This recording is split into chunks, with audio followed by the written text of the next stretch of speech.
মিলি ব্লকে আপনাদের সবাইকে স্বাগত। ভারতবর্ষের বিভিন্ন প্রান্ত এবং বাংলাদেশের থেকে যেসব বন্ধুরা দেখছেন তাদের প্রীতি, শুভেচ্ছা ও আশীর্বাদ নিয়ে শুরু করতে চলেছি আরেকটি নতুন পর্ব। যারা নতুন দেখছেন তারা আমার চ্যানেলটিকে সাবস্ক্রাইব করে দেবেন এবং লাইক, কমেন্ট, শেয়ার করে বন্ধুত্বের হাত বাড়িয়ে দেবেন। আজ সকাল থেকে খুব তাড়াহুড়ো, পিকুর আজকের নতুন কোচিংয়ে যেখানে ভর্তি করা হয়েছে সেখানে যাবে, তার জন্য রান্না বান্না চলছে। ভিডিওটি দেখতে থাকুন, অবশ্যই ভালো লাগবে। বাবা আজকের একটা আপনাদের পালা গান শোনাবে। হাতে ছিল সুল পানি, নন্দীরে বলে নবানি, শুনো শুনো এ নন্দীবর, নন্দী আমারও বচন শুনো, ধার বিশ্ব সাজায়ে আনো, ধাবল আমি বললু কামন হার, ধার শুনিয়া যে নন্দীবর, বিশ্ব সাজায় কুতূহলে, মনটা কাগজ দিয়ে গলে, এনে দিল যথায় তিলোচন, বিষের সাজন দেখে অন্তরে পরম সুখী, বিষেতে চড়িল সুলবানি, সঙ্গে যে ছিল নন্দী সে চলে সঙ্গে বসিবে বল্লুকাতে করেন গমন, বামেতে কুচনি ধাম, দক্ষিণেতে নন্দীগ্রাম, সম্মুখেতে বল্লু মনোহর, তথায় দিয়ে দুইজন বড়ই সন্তুষ্ট মন, প্রহরী রইল তথা হেতায় হয় ভাবিল, ভবানী ভাবিল মনে, উঠিল রসের কথা, জাল সুতো হাতে করি, জাল খাড়া হাতে করি, বনে করিল গমন, তথায় দিয়ে ভবানী মৎস্য ধরে আবনি, হেন কালে নন্দীর আগমন, দেখিয়া তো নন্দীবর ক্রোধে কাঁপে কলেবর, শিবস্থানে দিলেন কইয়া, শিব বলে বসো তুমি, দেখি যেয়ে আসি আমি, কে বাধন্য ভাঙেন যাচিয়া, 6 মাস চাষ করি দিবানি শিব হরি, মনেতে যে নাই তার ভয়, ত্রিশূলেরও ঘায়ে তার প্রাণ লব এক ঘায়, এত বলে হইল উপায়, দেখিয়া শিবের ভুলিল মন, কহবি এ কন্যা কহবি এ কি নাম, কোথায় হতে আইলে তুমি, কেন মৎস্য ধরো তুমি, আমারও পোষা মৎস্য কেন ধরো, বেবি বলে জলতর ধরে লব কারে ডর, কারে তুমি বলো, তুমি কেন পচার পেটে মরো, শুনিয়া দেবীর কথা শিব বলেন তথা, কহবি তব শুনি নাম, কি নাম কোথায় ধাম, কেন প্রিয়ে কহ নাম, শুনি তোমার চাঁদ মুখের ভাষা, দেবী বলে শুনো কই, জাতিতে বাগদিনী হই, বাগদিনী হই, তাই বলে শুনো কই, জাতিতে বাগদিনী হই, তাই মৎস্য ধরিতেছি আমি 4 পুত্র লইয়ে করে, ছেলে মেয়ে ঘরে থাকে, রেখে আমি মৎস্য ধরিতে আসি, শুনিয়া শিবের শুনিয়া দু কথা, অন্তরে লেগেছে ব্যথা, তুলে দিব ধনের আড়ি, লইয়ে তুমি যেও বাড়ি, যদি আমার দেহ করতে আলিঙ্গন, দেবী বলে আমার কাছে সব মোর কর্ম জানা আছে, তা আগে তুমি ভরে দেও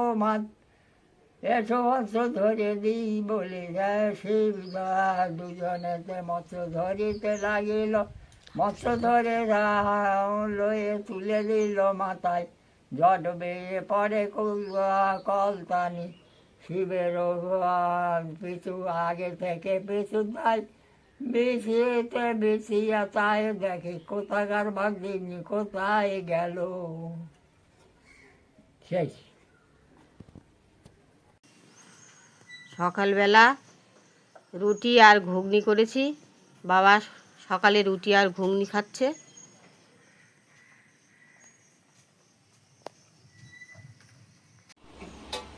সকালবেলা তাড়াহুড়ো করে রুটি তরকারি করে খাইয়ে দিচ্ছি, আরও টিফিন করে দিলাম।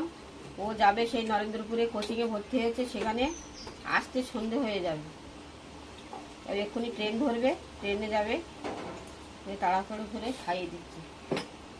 এপাশে পিকুর বাবা খেতে বসেছে, বেরোবে সকালে, রুটি আর তরকারি খেয়ে বেরোবে। আর আমি তো পিকুকে খাইয়ে যাচ্ছি, ও বেরোবে। সকালবেলা বাবা গিয়ে লাইন দিয়ে রেখেছে, পিকুর বাবা এখন গিয়ে রেশন ধরতে যাচ্ছে। যাও রেশনটা ধরে নিয়ে এসো। হ্যাঁ, রেশনটা ধরে নিয়ে এসো।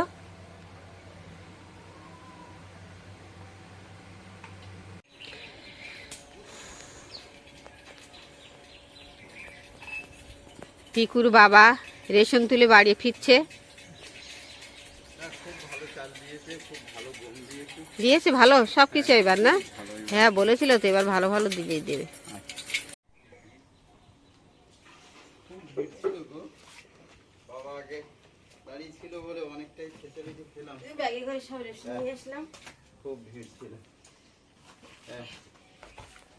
চাল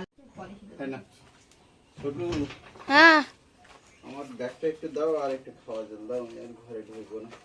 সুন্দর চাল গম দিয়েছে, খুব সুন্দর দিয়েছে। হ্যাঁ, সুন্দর রেশন দিয়েছে। দেখি দাও। সব কেটে কুটে নিয়েছি, আজকের পাট পাতাগুলো কুচিয়ে নিয়েছি। পটল আলু সয়াবিন হবে আর বেগুন ভাজা, আজকে নিরামিষ রান্না হবে। বেগুন ভাজাটা বসিয়ে দিয়েছি, বেগুন ভাজাটা হচ্ছে। বেগুন ভাজাটা হয়ে গেছে, এবার নামিয়ে নেব। পাট শাকটা বসিয়ে দিয়েছি, পাট শাকটা ঢাকা দিয়ে দেবো।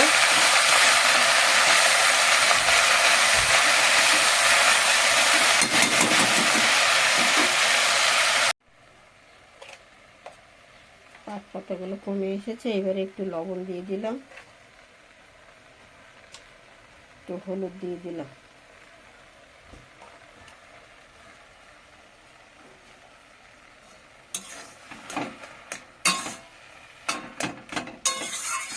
পাট পাতা কত এক কড়াই দেখাচ্ছিল, এখন কমে গেছে, গিয়ে একদম অল্প হয়ে গেছে।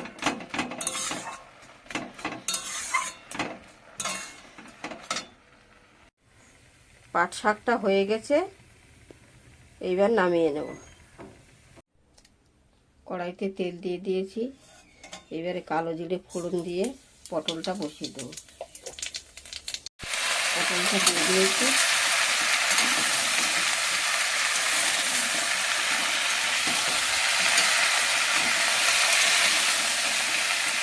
পটল আর আলুটা এবার একটু কষে নেব। পটলের তরকারিটা হয়ে এসেছে, এবার একটু জিরের গুঁড়ো দিয়ে নামিয়ে নেব।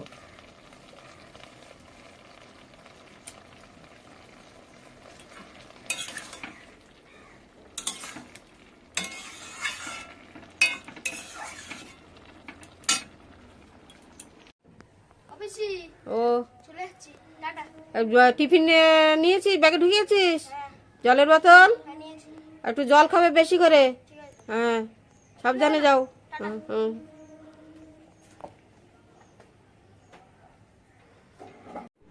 পিকুর বাবা চলে এসেছে। বাবা আমের কথা বলছিলে নাকি? হ্যাঁ বলছিল আম নেই, যে আছে। বসে থাকলাম, হ্যাঁ, একটু বাবা আম খাওয়ার কথা বলছিল, বাড়িতেও আম ছিল, তারপরে আবার একটু বেশি মিষ্টি আম নিয়ে আসলাম। কদিন ধরে ভালো আমের। বাবা খেতে বসেছে, আজকে নিরামিষ হয়েছে রান্না বান্না। গরমে আর কেউ মাছ খেতে চাইছে না, তাই নিরামিষ পদ রান্না হয়েছে। বাবা লাস্টে আম দিয়ে খাবে।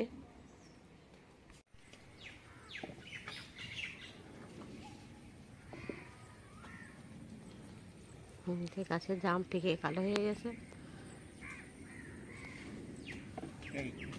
গাছের জাম পেকে কালো হয়ে গেছে, একদম কুচকুচে কালো। কুচকুচ করছে কালো। অনেক জাম, অনেক জাম, ওইখানে জাম, ওইখানে জাম, অনেক জাম। দেখো সাবধান। সন্ধ্যাবেলা এত বৃষ্টি হয়েছে, ঝড় হয়েছে, আমাদের বাড়িতে কারেন্ট নেই। গাছের ডাল পড়ে নাকি তার উপরে পড়েছে, পড়ে আর কারেন্ট নেই, অন্ধকার। মোমবাতি জ্বালিয়ে সবাই খাচ্ছি। পিকু আগে খেয়ে নিয়েছে, পিকুর ঠাকুরদাও খেয়ে নিয়েছে, আমরা লাস্ট খাচ্ছি। এই আমি সবে মাত্র আসলাম, এসে দেখলাম বাড়ি অন্ধকার, কিন্তু আমি আগেই সংবাদ পেয়েছিলাম যে বাড়িতে কারেন্ট নেই, আলো নেই। আমি বুদ্ধি করে বড় দেখে একটা মোমবাতি নিয়ে এসেছিলাম, মোমবাতি জ্বালিয়ে মোটামুটি নিরামিষ ভাত তো খেতে কোনো রকম অসুবিধা হচ্ছে না। আশা করছি কালকের ভিতরে আমাদের আলোর ব্যবস্থা হয়ে যাবে। এখানেই আমরা পর্বটা শেষ করছি আজকে। দেখা হচ্ছে নতুন পর্বে। যারা নতুন দেখছেন তারা আমার চ্যানেলটিকে সাবস্ক্রাইব করে দেবেন, লাইক কমেন্ট শেয়ার করে বন্ধু হয়ে আমার পাশে দাঁড়াবেন। দেখা হচ্ছে আগামী পর্বে। ততক্ষণে আপনারা সবাই ভালো থাকুন।